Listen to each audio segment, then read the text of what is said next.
கண்ணியமான சகோதரர்களே, அன்பான நண்பர்களே, வாலிபர்களே, வயோதிபர்களே, இப்படியாப்பட்ட பெண்களை நாம் உருவாக்க வேண்டும். இப்படியாப்பட்ட பெண்கள் சமூகத்துக்கு மிகவும் தேவையாக இருக்கிறது.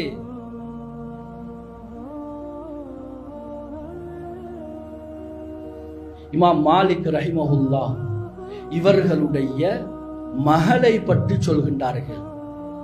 இமாம் மாலிக் ரஹிமஹுல்லாஹ் அவர்கள் ஒரு புத்தகம் எழுதினார்கள், முஅத்தா மாலிக். சுமாராக 1852 ஹதீஸ்களை அவர்கள் இதிலே பதிவு செய்திருக்கிறார்கள். அறிவிப்பாளர்கள் தொடர்ச்சியாக பதிவு செய்திருக்கிறார்கள். இமாம் மாலிக் ரஹிமஹுல்லாஹ் அவர்கள் பாடம் நடத்துவார்கள். பாடம் நடத்தும் பொழுது அதிகமானவர்கள் அந்த அறிவிப்பு தொடர்களை சொல்லி சில சந்தேகங்களை கேட்பார்கள். அந்த அறிவிப்பு தொடர்களை அவர்கள் வரிசையாக சொல்லும் பொழுது அங்கு ஏதாவது பிழைகள் ஏற்பட்டால் திரைக்கு பின்னால் இருந்து ஒரு சத்தம் வரும். அந்த சத்தம் யாரு?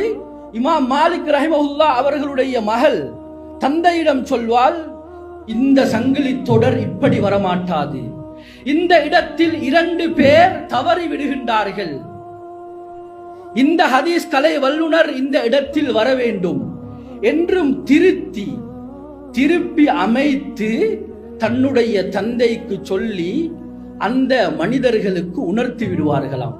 கண்ணியமான சகோதரர்களே, சொல்கின்றார்கள், முஅத்தா மாலிக்கை தன்னுடைய தந்தை இமாம் மாலிக் ரஹிமஹுல்லாஹ் அவர்களிடம் முழுமையாக ஹதீஸ் கலை, அதாவது அறிவிப்பாளர்கள் தொடர்ச்சியாக முழுமையாக எந்த தவறும் இல்லாமல் அந்த பெண் பாடமாக்கி இருக்கிறாள்.